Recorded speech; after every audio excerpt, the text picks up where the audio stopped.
If you're listening to this podcast right now, you probably aspire to make good decisions. You aspire to becoming wiser every day and to learning more and more throughout your career. You're probably a lifelong learner. These are the kinds of people who listen to Developer T, and yet many of us, myself included, make bad decisions on a regular basis. We make bad decisions on a regular basis. So, in this episode, we're going to talk about 4 ways that smart people make bad decisions. These are things that can happen to all of us, and there are many more than 4, but we're going to focus on 4 for the sake of today's episode. My name is Jonathan Cottrell, and you are listening to Developer T. My goal on the show is to help driven developers like you find clarity, perspective, and purpose in their careers. We're going to jump straight into this discussion. The first thing that smart people do that results ultimately in a bad decision is not making a decision at all. We'll call this inaction, or perhaps a better term or a better mental model for this is inertia. The idea here is that we continue doing whatever it is that we've always done. We don't make a decision because we've already made a good decision in our own minds, and perhaps we did make a good decision, and we're relying on that historically good decision to carry us through indefinitely. And there's obviously a lot of problems with inertia. There's a lot of problems with not making more good decisions. One of the most obvious problems is that as things change around you, of course, new responses to those changes is necessary. The good decision that you made 3 days ago could, even in comparison to today's situation, be a bad decision if you were to make it again, and yet we continue complying with our previously made decisions as if they are kind of slated in gold. They're always going to be good decisions, and this is not only a fallacy, but it's incredibly dangerous because that inertia is self-reinforcing. By the time we've built a habit and we continuously invest in kind of continuing that habit, it's very hard. This is why I'm calling it inertia. Not only is it the unlikeliness to act, right? The unlikely decision-making point. You're not going to come out of nowhere with a new decision unless you are confronted with this. But it's also self-reinforcing because the more times we take that same action without any adverse responses, in other words, everything seems to be going fine, the more we reinforce in our own kind of mental schema that decision and that ongoing inertia is a good thing. As a quick aside, I'm going to provide kind of an antidote to this. I want you to evaluate the decisions, especially the big ones, the ones that take up a lot of your time. Evaluate those decisions on an ongoing basis. Imagine that you had to make that decision again. For example, I might ask myself this weekend, if I was faced with the opportunity to start a new podcast today, would I start one? And it's important to recognize that not all of these questions have obvious answers, and they're only providing a backdrop for conversation. Obviously, starting a podcast today is different than starting a podcast 5 years ago, and things have changed. But if I could snap my fingers and change my reality in a particular way, what would I change? Specifically as it relates to previously made decisions. If I could make a different decision today, what would it be? So once again, the first thing on our list of 4 ways that smart people make bad decisions is inertia. The second thing that causes smart people, very intelligent and aware and intentional people, like the people who listen to this podcast, the second way that you are likely to make a mistake is by focusing on the outcome. In her incredible book, Thinking in Bets, and on the interview that she did with me here on Developer T, Annie Duke calls this resulting. The idea of resulting is that you're focusing on the outcomes of your decisions rather than the way that the decision itself was made. And there's a critical difference here, and it's hard to see when you're reviewing a decision.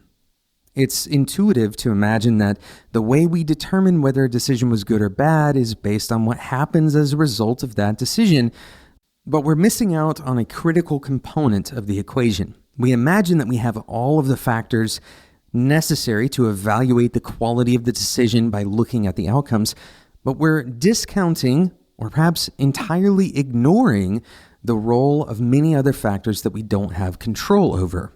We can call all of these factors together randomness. Randomness, in this case, is not true randomness.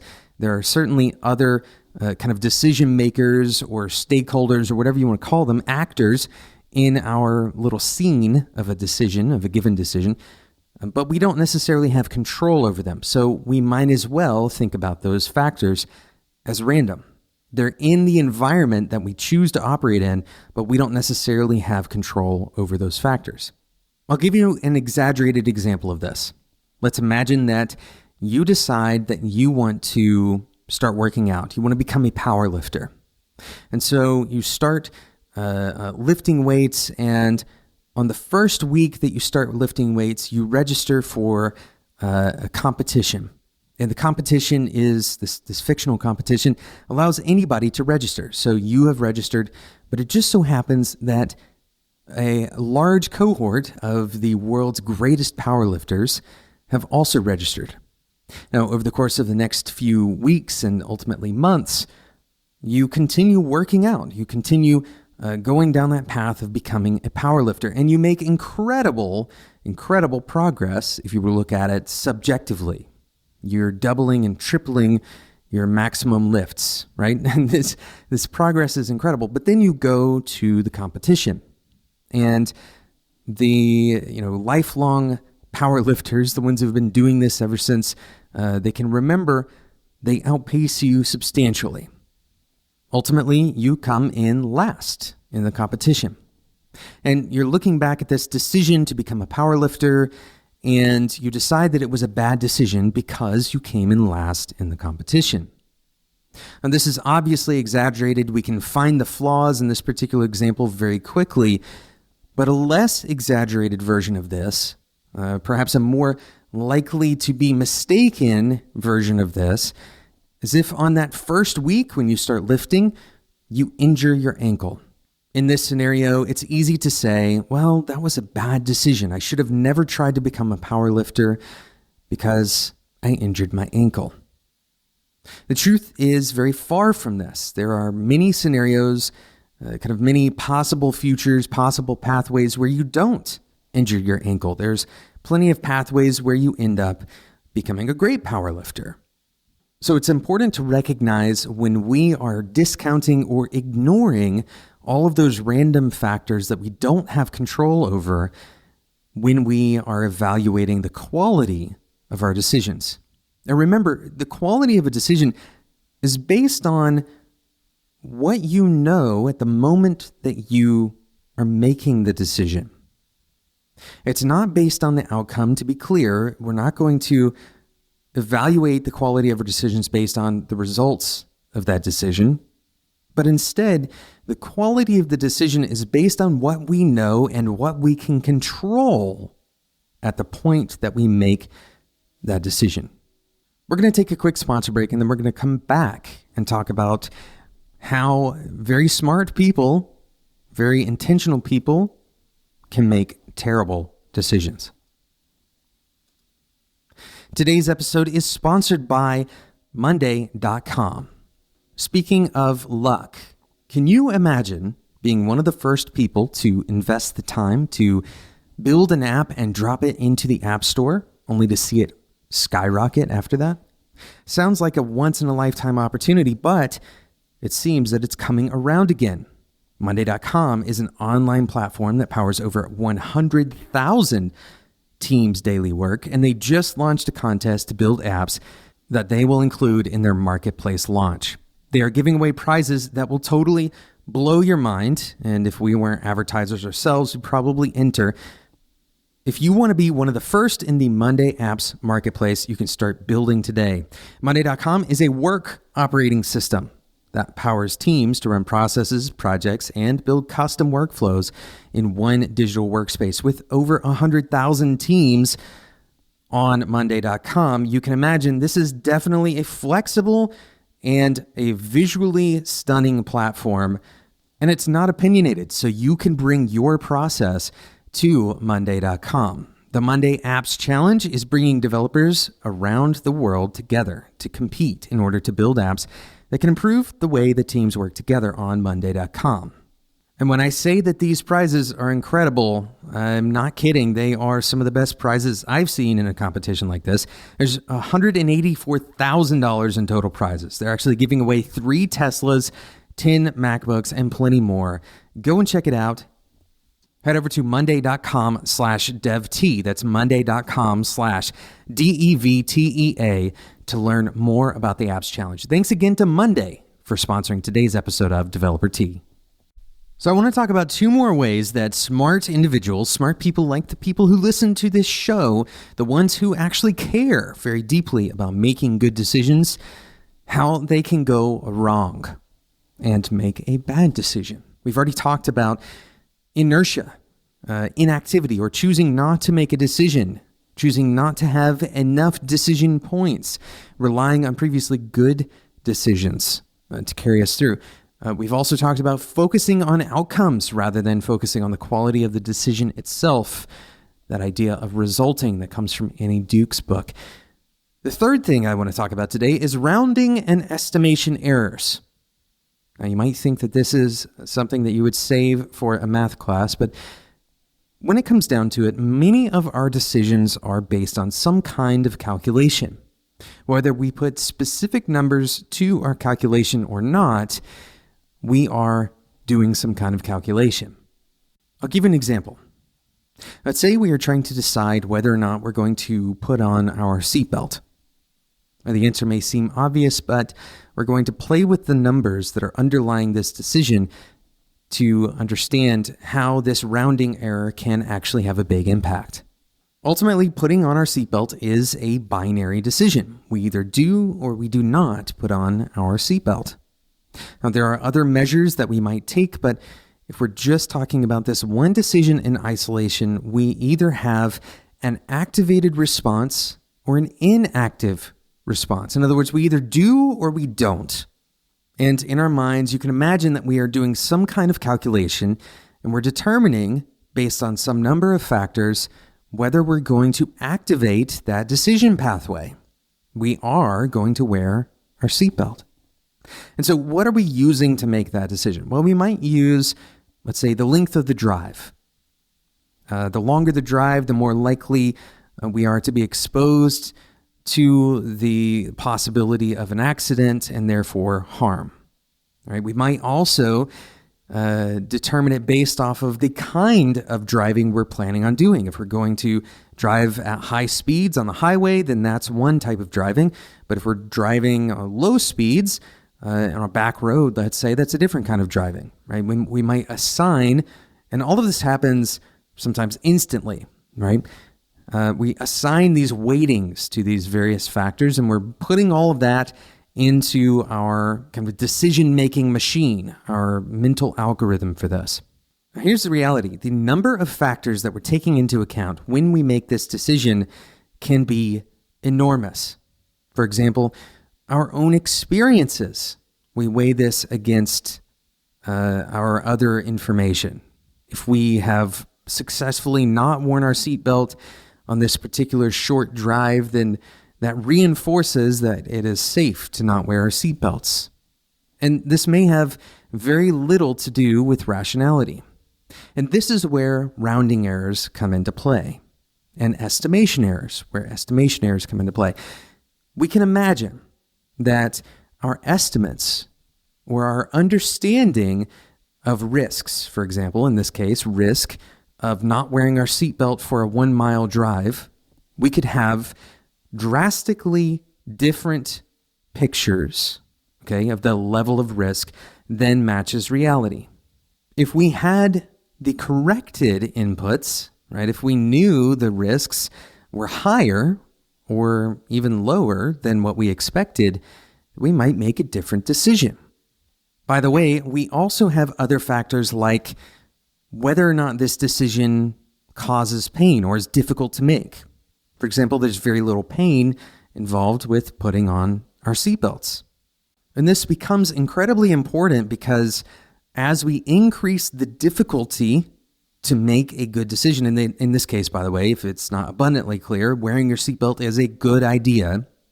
As we increase the difficulty to making that good idea decision, for example, preventive care, preventive habits like exercise, as the difficulty increases, the adherence or the likelihood of us making a good decision is going to decrease. Right? So if you look at all of these factors together, this is where rounding errors and estimation errors can come into play. I may believe that putting on my seatbelt is going to be more uncomfortable than it really will be, as an example. And so I may be less likely to wear my seatbelt because the hassle, in combination with all of those other factors, isn't worth it.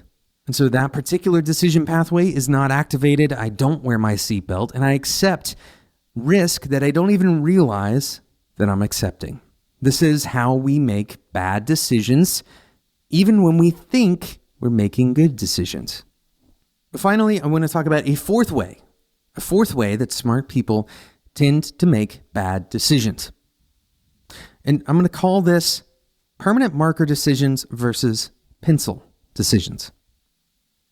This is a very simple distinction, all right?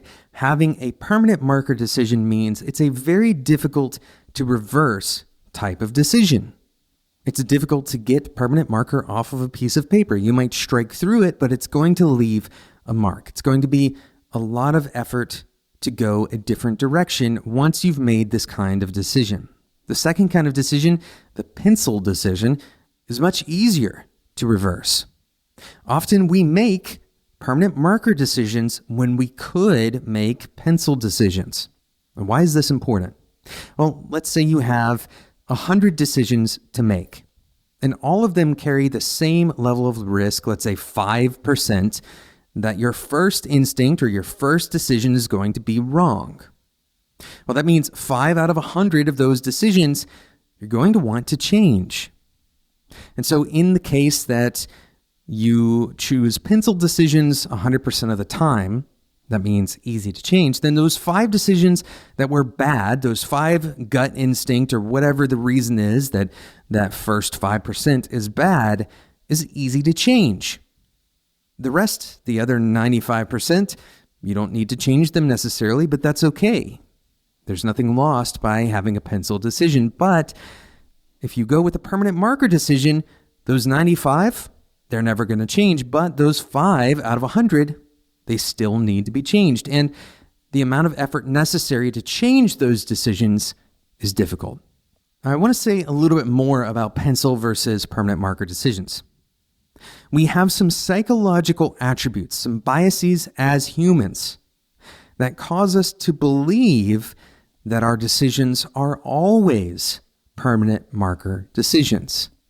For example, adhering to our own belief structures.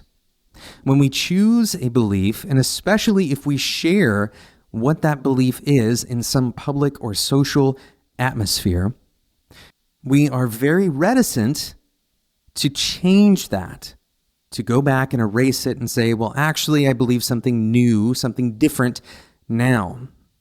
This is very similar to our previous discussion on inertia. The idea that you're carrying through from your previous decisions and that whatever worked before is going to work indefinitely. But when we view our own decisions as permanent marker decisions, when in fact they're easy to change, when in fact they're more like pencil decisions, then we lock ourselves in an invisible cage. So it's just as important to ask before you make a decision, whether that is a permanent marker or a pencil decision, as it is to ask after you've already made the decision. Am I viewing this previously made decision as a permanent decision when in fact it's not? when in fact it's easily changed, and the obstacle to that change is my own mindset. Ultimately, making good decisions isn't easy. Making good decisions requires a lot more intentionality and study than we give it credit for. Humans tend to make decisions that keep them alive, but we can go beyond that. I encourage you to take time to think about these 4 ways that perhaps you have made a bad decision. You can even give yourself a time frame. What is one of the ways that was talked about on this episode? How did it play out in your life in the past year? Thanks so much for listening to today's episode of Developer Tea. Thank you again, of course, to Monday.com. Go and learn more about how you can win one of those $184,000 worth of prizes. That's an incredible competition that they're running over at monday.com/devtea. That's monday.com/DEVTEA. Thanks so much for listening to this episode of Developer Tea. If you enjoyed this episode, or if you think one of your friends or colleagues would appreciate it, I encourage you to share it with them or leave us a review on iTunes, whatever platform you are using to listen to this podcast. These kinds of endorsements from you, your voice, is the voice that matters the most. And so sharing this podcast or reviewing this podcast, that is how we will continue to make the podcast a reality. This episode of Developer Tea was produced by Sarah Jackson. My name is Jonathan Cottrell, and until next time, enjoy your tea.